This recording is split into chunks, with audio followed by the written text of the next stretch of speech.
한 주간 동안 주의 은혜로 평안하셨습니까? 옆에 사람하고 인사합시다. 사랑합니다. 축복합니다. 저 장로님 가족은 우리 등록하셔야 되는 거 아니에요?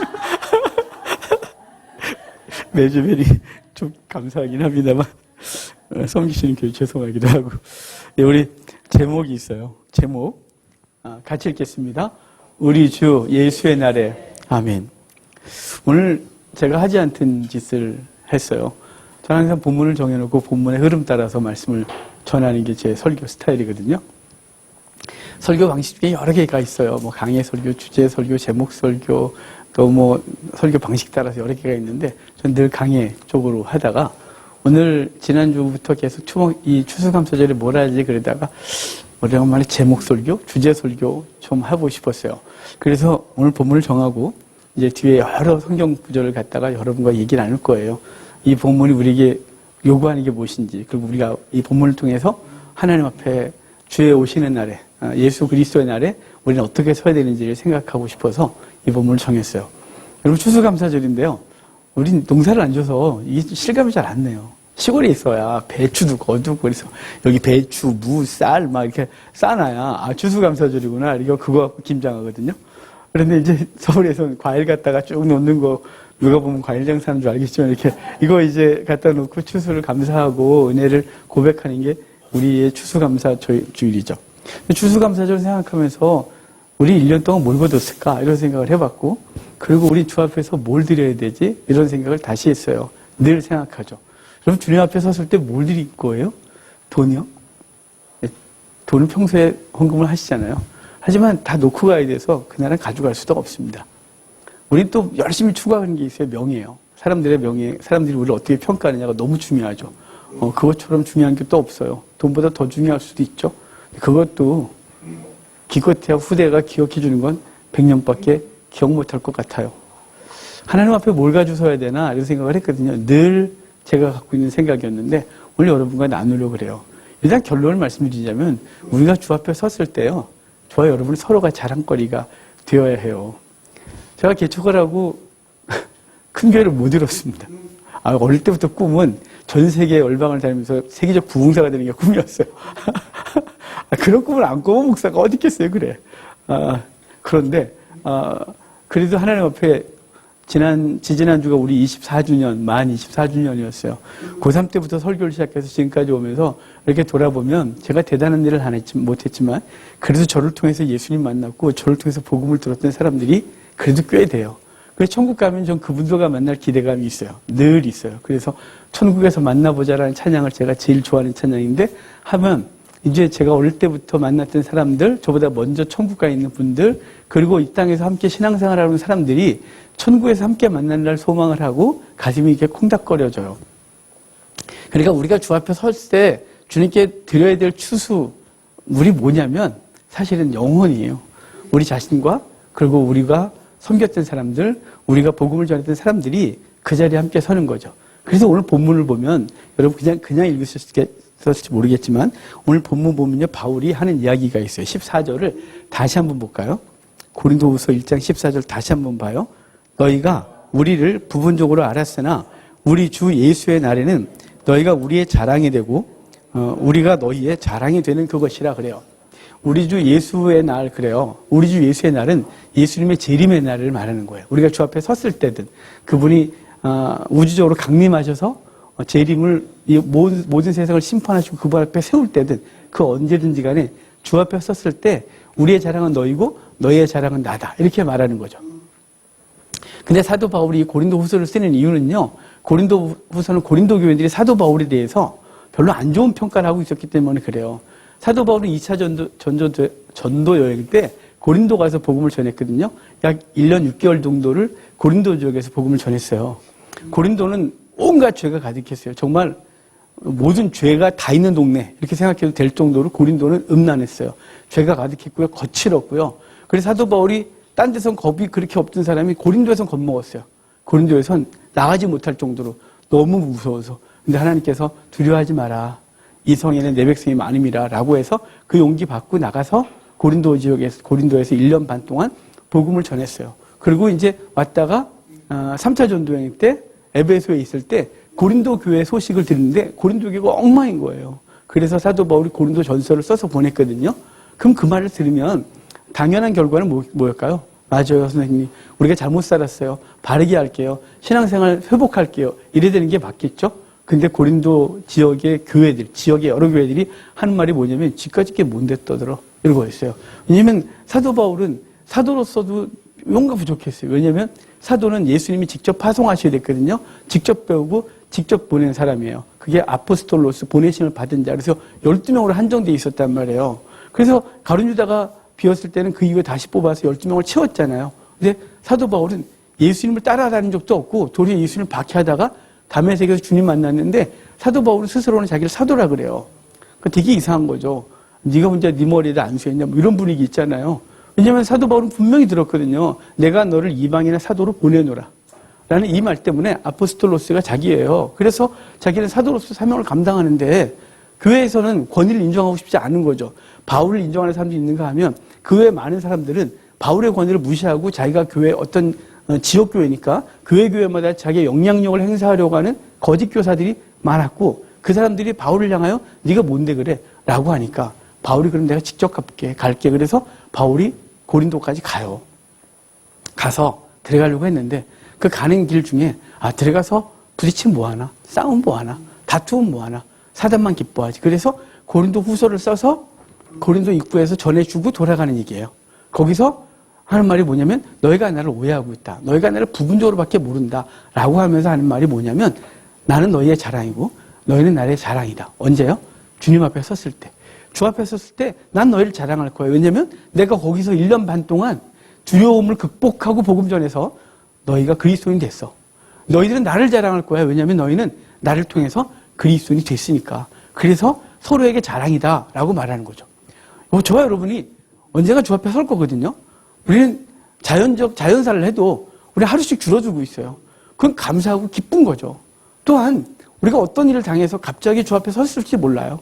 우리 헤어짐이 아프고 슬프지만 주 앞에 서는 것 자체는 영광이고 기쁨이고 감사하고 기대고 소망인 것이에요. 이건 절대로 잊으면 안 되는 거예요. 그 앞에 섰을 때 제가 주 앞에 딱 갔을 때 천국문이 쫙 열고 주 앞에 딱 섰는데 그때 예수님만 나오는 게 아니라 저에게 복음 들었던 사람들, 저하고 신앙생활 했던 사람들, 황 목사 온대! 그래 쫙 와서 왔냐고 이 날을 소망하고 기대하는 거죠. 그게 천국에서 만나보자 찬양이 그대로 있어요. 그날을 소망하는데요. 여기 지금 자랑이래요. 자, 바울의 자랑이 누구라고요? 고린도 교회라고요. 고린도 교회 성도들의 자랑은 누구라고요? 바울이라고요. 자, 지금 우리가 하나님 앞에 추수하여 드릴 것이 뭐냐면 자랑거리예요. 영혼을 드려야 되는 거죠. 그래서 자랑이란 말이 이게 히브리어도 자랑이란 말이 있지 않았겠어요? 근데 그것을 히브리어에 자랑이라는 단어가 몇 개 있는데 그것을 갖고 온 것 중에 하나가 뭐냐면 아름답다 이런 뜻이에요. 그러니까 우리의 자랑, 내가 추수한 것이 아름다운 거죠. 내가 전도한 영혼들 아름다운 거죠. 그 영혼이 비록 세상 가치로 보면 기준으로 보면 별거 아닌 것 같아도 그 사람이 하지만 그 한 영혼이 천하보다 귀하다 하셔서 그 영혼 건지려고 몸부림을 치고 그 영혼을 구원하여 하나님 앞에 섰을 때 주님은 그 영혼을 아름답게 보시고 우리의 면류관을 아름답게 하신 놀라운 은혜가 있는 거예요. 자, 그런데 이 구원의 일은 우리가 시작한 건 아니죠. 오늘 바울이 내가 복음 전했고 너희가 내 자랑이고 너희 자랑은 나다고 했지만 사실은 그것의 시작은 예수 그리스도시죠. 그래서 요한계시록에 보면 그 보좌에 앉으신 이의 두루마리가 있는데 그걸 뗄 자가 없는 것 때문에 요한이 막 울잖아요. 왜냐하면 그 두루마리 인을 떼야 하나님의 계획이 이 세상을 향한 계획을 알겠는데 지금은 현재는 자기들 박해를 당하고 이러다가 기독교가 사라지게 생겼고 그러니까 지금은 기독교라고 말하지만 당신은 예수 그리스도를 믿는 믿음이 아예 사라질 것 같은 이 박해 가운데 요한은 두려워 떨고 있었어요. 그것 때문에 기도하고 있었고 어쩔 줄 모르는데 거기 하나님의 전 세계를 향한 전 세상을 어떻게 운영하시지에 대한 계획이 두루마리에 있는데 그 두루마리를 보고 싶은데 그걸 뗄 자가 없는 거예요. 그래서 요한이 뗄 자가 있나 보니까 그 자격 있는 자가 없는 걸 보고 요한이 엉엉 울어요. 엉엉 울어요. 제발 이 미래를 어떻게 됐는지 이 교회는 어떻게 될지 이 기독교인들의 싸움은 어떻게 될지 이러다가 박해를 당하고 다 죽고 기독교는 뿌리가 완전히 뽑히는 건 아닌지라는 이 걱정하고 있을 때 그래서 보여주고 나니까 이걸 알고 싶은데 알 수가 없잖아요. 근데 장로 중에 한 분이 와서 이렇게 해요. 24장로 중에 한 사람이 울지 마라. 뗄 자격이 있다라고 말하고 일찍 죽임당한 어린 양 유다 지파의 사자 그가 뗄 자격이 있다 그래요. 그러면서 찬송이 울려 퍼지거든요. 그 찬송이 이래요. 왜 그러면 예수님이 인을 뗄 자격이 있느냐? 자기 피로 각 민족과 방언에서 자기 피로 그 영혼을 사서 하나님께 드리셨기 때문에 그 뗄 자격이 있다. 그분이 구원자시래서 그분이 구원자로서 이 세상을 심판하고 그 영혼들 건지실 분에서 세상을 주관할 자격이 있다라는 것이에요. 그분이 자기 피로 사서 하나님께 드렸대요. 우리를 그의 피로 샀대요. 샀다 이 말은요. 그분이 대가를 지불하고 산 거예요. 이게 속량이거든요.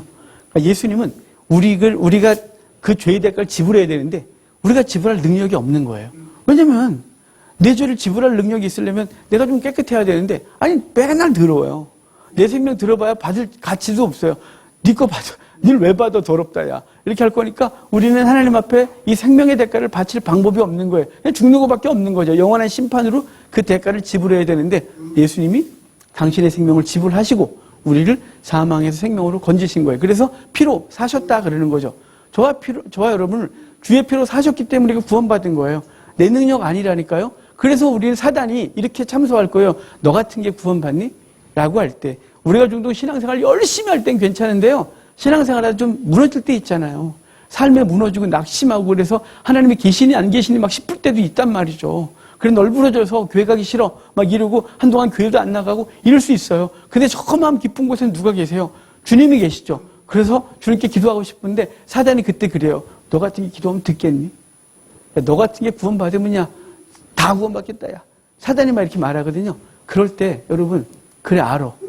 내가 그 능력 내 능력으로 하는 게 아니야. 예수님의 피로 나를 사셨어. 그래서 그분이 나를 취소한 적이 없기 때문에 나는 구원이 완성됐고 난 그분 앞에 있어. 비록 내가 지금 연약해서 무너져 있고 내 심령이 무너져서 그분 앞에 설 자격도 없고 자신도 없지만 사단아 제발 저리 가라. 나는 구원받은 존재야. 라고 말할 수 있는 거예요. 우리의 능력으로 시작한 구원이 아니고 구원은 예수 그리스도의 보혈로 시작한 거예요. 시작한 그분은 끝마치는 거예요. 빌립보서에 뭐라느냐면 빌립보서 1장에 착한 일을 시작하신 이가 그리스도 예수의 날까지 이루실 줄 확신한다. 하나님이 시작하셨고 아들 예수 그리스도 우리를 위해 죽으셨고 성령은 그 보혈의 공로를 우리 가운데 갖고 들어오셔서 우리의 구원의 보증이 되셨어요. 그래서 취소되지 아니하는 거예요. 이거는 매 예배 때마다 말씀드리는 이유는 제발 이것만큼은 흔들리면 안 되는 거예요.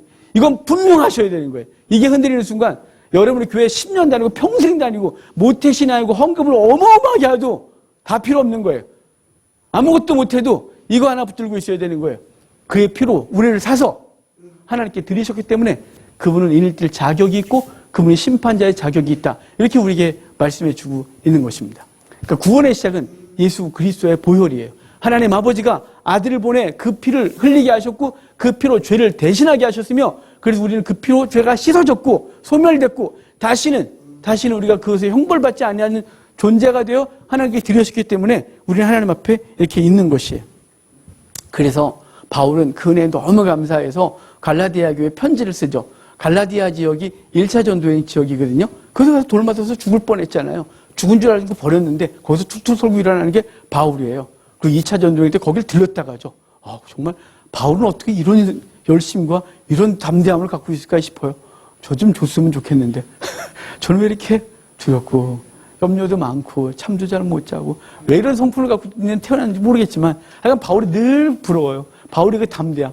2차 전도행도 거길 가요. 먼저 가서 거기서 디모데 선택하고 디모데와 함께 또 출발하는 바울의 모습이 있는데요. 그 갈라디아 지역이 복음 전하고 왔는데 금방 변한 거예요. 왜냐하면 거기는 유대교도들이 무슨 소리야. 믿음으로 구원받는 게 아니라 행해야지. 율법을 지켜야 되는 거야. 봐봐. 성경을 봐봐. 이방인들이 유대 총회에 들어오면 할례를 받아야 되지. 봐봐. 할례를 받아야 되는 거야. 라는 소리를 하니까 그들이 사도 바울에게 연락을 했고 사도 바울이 편지 쓴 게 갈라디아서인데요.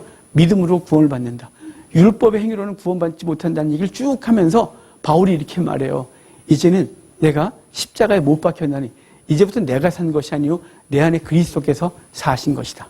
라고 말하는 거예요. 그러니까 이제는 예수 그리스도의 보혈로 시작한 우리의 구원의 문제는 이제 내 안에서 그리스도가 사시고 내가 내 육체를 위하여 사는 것이 아니라 그리스도의 영광을 위하여 사는 것이에요. 그래서 먹든지 마시든지 무엇을 하든지 하나님의 영광을 위하여 사는 존재가 된 것이에요.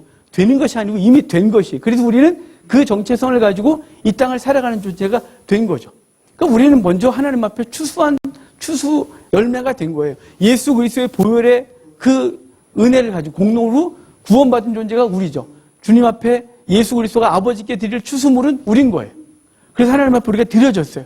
그래서 이제 우리가 사는 것이 아니라 우리를 통하여 그리스도가 사시는 거예요. 그래서 제가 우리 성찬식하고 매번 파송할 때 여러분은 가서 죽으라고. 주님이 우리를 죽으신 것처럼 우리는 가서 예수님의 사랑을 실천하는 존재가 되자고.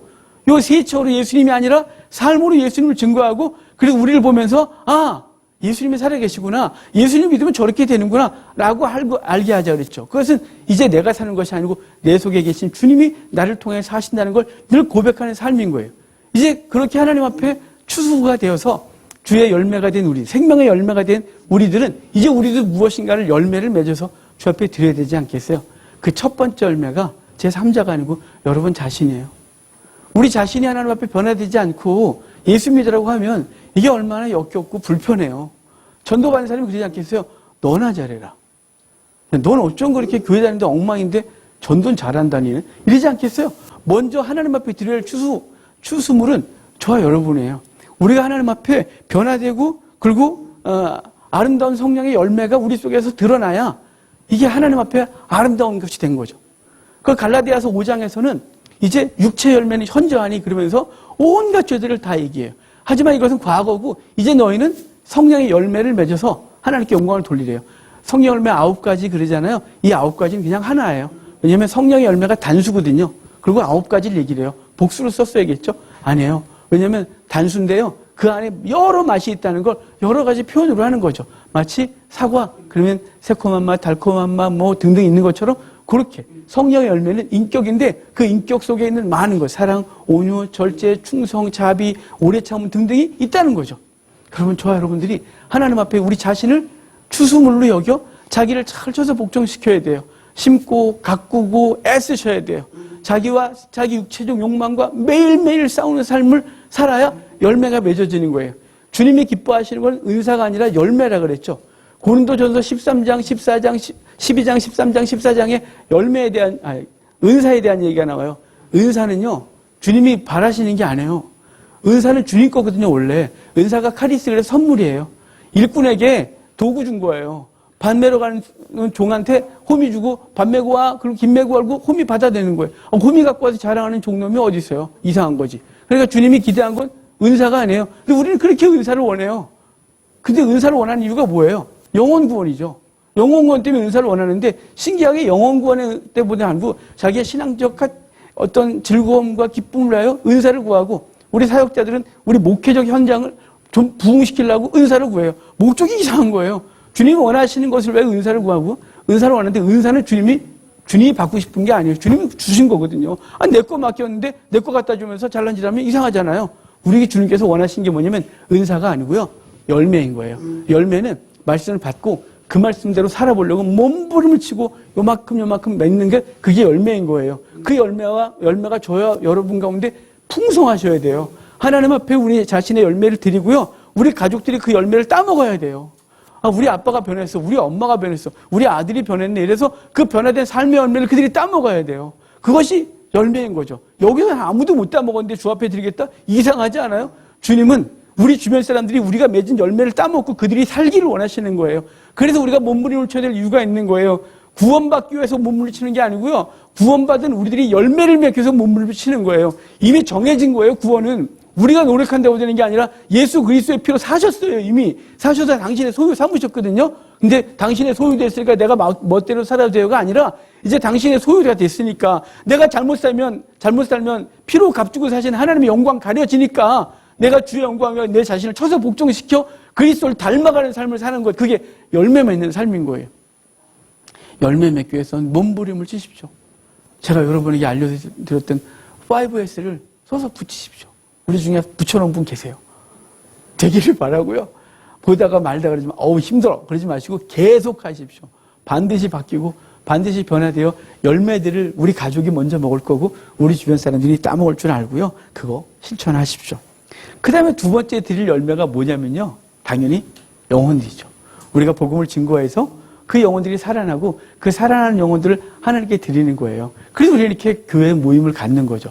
여러분 예배가 이 주일날 한 곳에 모여 예배 드릴 이유는 우리가 하나님 앞에 은혜를 받아야 되는 것과 함께 이 공동체가 유지되어지고 이 공동체를 통하여 생명들을 낳기 때문에 이 공동체를 늘 건강하게 유지될 이유가 있는 거예요.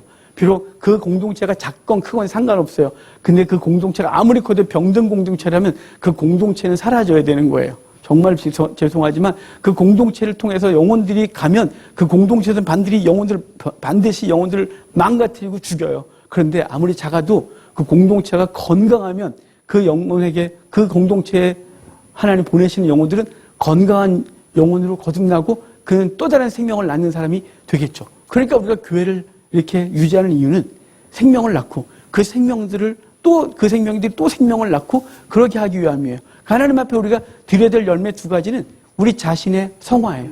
성화된 열매를 하나님 앞에 드립시다. 이건 정말 몸부림을 치셔야 돼요. 저절로 되는 게 아니에요. 그러니까 우리 장로교인들은 사람들이 이렇게 비아냥거리잖아요. 장로교는 아무 능력이 없는. 왜냐하면 섭리, 예정 이런 거 믿는 바람에 그런 거를 너무 이상하게 받아들여서 예수님은 알아서 하시겠지 이러고 당신은 아무것도 안 하세요. 아니요. 살아난 존재는 그 살아난 존재로서 삶을 발휘하려고 몸부림을 치는 존재가 된 거죠. 죽었던 존재 살려주신 거예요. 하지만 이제 살았으니 너가 이제 자발적으로 네 영적 자유유지를 가지고 하나님 앞에 어떻게 살아야 되는지 아는 거죠. 여러분 바라기는요. 성화의 열매들이 맺어지길 바래요. 그래서 시간이 지나면 집사님 많이 바뀌었어요. 우리 목사 많이 바뀌었네. 이렇게 됐으면 좋겠어요. 그런 평가가 우리 서로에게 있고 그래서 우리 공동체의 자랑거리는 우리 공동체 안에 세상에 어떤 지위에 있는 사람이 있고 어떤 위치에 있는 사람이 있고 우리 공동체 안에 학벌을 모으고 이런 건 전혀 자랑할 게 못돼요. 그건 그냥 허무하고요. 신기루 같고요. 사라지는 것이고요. 하나님께서 재능 주셔서 그만큼 온 거예요. 누군가는 공부 잘하는 재능 주셨고요. 누군가는 사업 잘하는 재능을 주셨고요. 누구는 인간관계 잘하는 재능을 주셨고요. 누군 정치할 수 있는 재능을 주셨어요. 그 재능 주신 거에 자랑거리는 되면 안 되죠. 뭐가 자랑거리가 되냐면 자신을 복종시키는 하나님의 사람들이 많은 것이 자랑거리가 되어야 돼요. 우리 중에 어떤 집사님 그분 정말 옛날에 엉망이었어요. 근데 그분 진짜 너무너무 멋있어요. 정말 신앙생활 저렇게 멋있게 해요. 그분 옛날에 맨날 넘어졌어요. 맨날 넘어졌는데 요새 얼마나 단단해졌는지 몰라요. 정말 주의 말씀은 능력이 있어요. 이런 게 자랑거리여야 되는 거예요. 이런 자랑거리를 하나님에 먼저 드리고 그 다음에 우리가 건진 영혼들 주 앞에 설 영혼들이 많아졌으면 좋겠어요. 주 앞에 섰을 때 나하고 내가 전도한 사람 다 모여봐요. 더 기대되지 않아요? 전도한 사람 다 모여봐요. 근데 없어요. 이상하잖아요. 근데 전도한 사람 다 모여봐요. 그랬는데 문제가 있긴 해요. 왜냐면 많았는데 왜 없지? 자, 이제 좀 이따 그 말씀 드릴 거예요.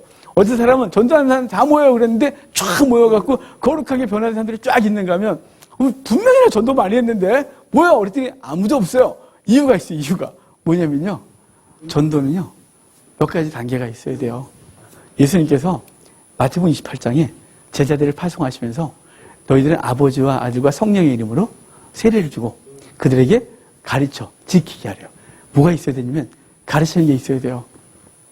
우리 장로님 부부가 끊임없이 영혼 때문에 애쓰시잖아요. 우리도 누군가를 전도하는 그러죠. 우리 박건선 추수감사절에 여기 왔잖아요. 그 영혼 가셔야 되는데 그 영혼을 끊임없이 전도하고 그 영혼에게 복음을 가르치려고 몸부림을 쳐야 돼요. 복음이 뭔지, 예수님이 누군지, 당신 왜 교회를 다녀야 되는지, 왜 예수님을 믿어야 되는지 가르치고 성경에 궁금한 게 있으면 또 가르쳐주고 가르쳐서 지키게 하는 것까지가 전도자의 역할인 거예요. 근데 복음 전해놓고 나 전도했다 이러면 전도 무지하게 한 것 같은데 천국 가서 열매가 하나도 없는 거죠. 여러분 자기를 복종시키는 것도 무지하게 어렵지만 그리고 주변 사람들은 한 사람 영혼 구원하는 게 그것이 얼마나 귀하면 천하보다 귀하다고 하겠어요. 예수님이 이 땅에 사역하시는 동안 그렇게 말하자면 12분밖에 구원하지 못했다고. 더 많이 하셨죠. 12명의 사도, 500문도 등등이 있었는데 중요한 건 12명의 눈앞에 있었던 거죠. 중요한 건 그분이 열심히 3년 반 동안 하나님이신 분이 하셔도 1000명을 넘지 않았다는 거죠. 제일 많아야 500이래요. 그러니까 여러분, 한 명 구원하는 게 얼마나 어려워요. 그러니까 여러분, 이 두 번째 열매, 우리가 맺기 위하여 힘을 다하셔야 돼요. 그래서 가족들 구원하고 주변 사람 건져내는 거죠. 저들이 그냥 알아서 예수 믿겠지 자기네 삶인데 다 큰 놈한테 무슨 자꾸만 이래라 저래라 해요가 아니라 여러분 다 큰 놈이 지옥 가면 어쩌실 거예요? 여러분이 전도 안 해서 천국을 믿는 사람은요. 천국의 존재를 믿는 사람은 절대로 살아가는 사람을 그냥 놔둘 수가 없어요. 왜냐면 그는 그러다가 지옥 갈 거잖아요. 제가 후회하고 있다는 게 있었다 그랬죠. 자살한 친구 때문에 그 친구한테 분명히 주님께 저에게 감동을 주셨거든요. 저 고향이 철원에서 거기 올라가서 그 친구한테 복음 전해. 왜냐면 장례식에서 그 친구를 오래간만에 만나서 잠깐 얘기했는데 마음 감동 주셔서 주님 제가 올라와서 따로 만날게요 라고 했는데 그놈 보고 뭐가 그렇게 바쁘다고. 바쁜 것도 하나도 없는데 자꾸 일주일 미루고 일주일 미루다가 1년이 다 지났고요. 소식한테 걔가 자살을 한 거예요. 제가 그 영정 앞에 가서 엉엉 울었어요. 미안해 내가 빨리 왔으니 미안해 정말 미안해. 그래서 지금은 제가 용기도 없고 사람 만나는 걸 너무 극도로 두려워하는 사람이지만 하나님이 저한테 감동을 주시면 용기를 냅니다. 그건 그 사람 만나야 돼. 그러면 이건 절대로 포기하지 않습니다. 막 끙끙거리고 두려워하고 하나님 앞에 기도하고 주님 힘 주십시오. 할 말 준비시켜 주십시오. 그러고 그 사람 만나고 전화라든지 뭐라든지 하여간 그건 합니다. 왜냐하면 주님께서 주신 기회를 놓치면 그 영혼 지옥 간 걸 내가 너무 잘 알아서 내 친구 지옥 가 있는 거 제가 처음 가서 나중에 그 친구를 저 지옥에서 그 두려워하고 있고 고통스러운 친구를 봐야 되는 이 고통은 너무 커서 그 앞에서 엉엉 울었어요. 내가 다시는 이 실수를 안 할게 친구야. 그래서 울었어요. 여러분 우리가요 내가 사랑하는 사람을 내버려 둔다고요? 언젠가 교회 다닐 거라고요? 여러분 그걸 어떻게 알아요? 하나님이 내가 예수 믿으면 주 예수를 믿으라 그러면 너와 나 집에 다 구원받아 그랬으니까 다 구원받을 거라고요? 어쩜 그렇게 담대하세요? 전하는 자가 없으면 듣는 자가 없고요. 듣지 않으면 믿음이 생기지 않는다 그랬어요. 전하셔야 돼요. 예수님 전하셔야 돼요. 기분 나빠도 전하셔야 돼요. 불편해도 그건 전하셔야 돼요. 야 그거는 그런 거야. 예수님은 꼭 믿어. 그래 이래서 좋은데 예수님 믿는 건 포기하지 마라. 이렇게 하셔야죠. 그걸 해서 그 영혼도 천국 백성 되게 하는데 우리가 하나님 앞에 추수감사절에 드려야 될 것, 과일을 드리고 추수감사 헌금 봉투에 헌금 드리고 우리가 온갖 걸 와서 축제를 누리고 그리고 감사하고 너무 좋아요. 너무 아름다운데 정말 하나님이 우리를 부르셨을 때 그분 앞에 무엇을 추수해 드릴까 싶으면 먼저는 여러분 자신을 성화의 열매를 추수를 드리십시오. 그리고 우리가 함께하고 있는 사람들, 그 불쌍한 영혼들, 지옥 갈까 두려운 영혼들 붙들어 주십시오. 포기하지 마십시오. 언젠간 다니겠지? 아니 언젠간 다니겠지 하다가 그날 기회가 우리에게서 기회를 뺏어가면 어쩌시려고 이렇게 담대하신 거예요. 교회 오지 않아요?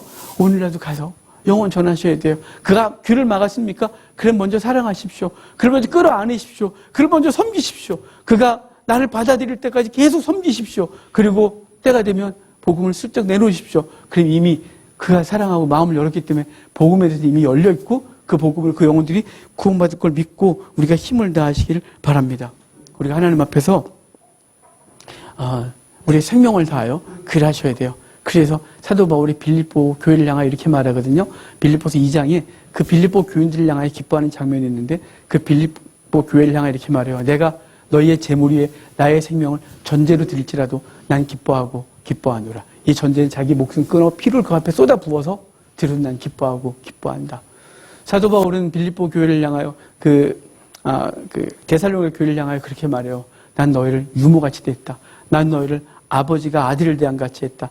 내 생명을 조금 더 귀하게 여기지 않는다. 이러면서 그 교회들을 향하여 바울이 양육했고 그 교회들은 든든히 서서 초대교회를 바쳤고 초대교회가 그들을 통하여 성장하는데 놀라운 은혜가 있었다는 것이죠. 여러분 하나님 앞에서 우리가 추수감사절 예배를 드리는데요. 먼저 우리 자신을 먼저 드리십시오. 우리가 추수된 자로서 우리 자신을 아름다운 열매로 드리고자 몸부림을 치시고 오늘 생각나게 한 사람들 그 사람들에게 먼저 가서 복음 전하라고 할 줄 알고 그 사람 좀 뒤로 갈게요 하지 마시고요. 그 영혼 급한 거예요. 하나님께서 마음 감동 주시고 깨닫게 하시거든. 용기 내셔서 그를 붙들어주고 그를 끌어안아주고 그에게 사랑 증거하고 하나님 복음을 어떻게 증거할까요? 전할까요? 하나님의 생명 어떻게 이 사람 위해서 이 사람 속에 생명이 심어지게 할까요를 고민하고 전하는 귀한 하나가 있기를 바랍니다. 그래서 오늘도 사도 바울이 고린도 교회를 향해 너희가 나의 자랑 난 너희의 자랑 이렇게 말하는데요. 데살로니가 교회를 향해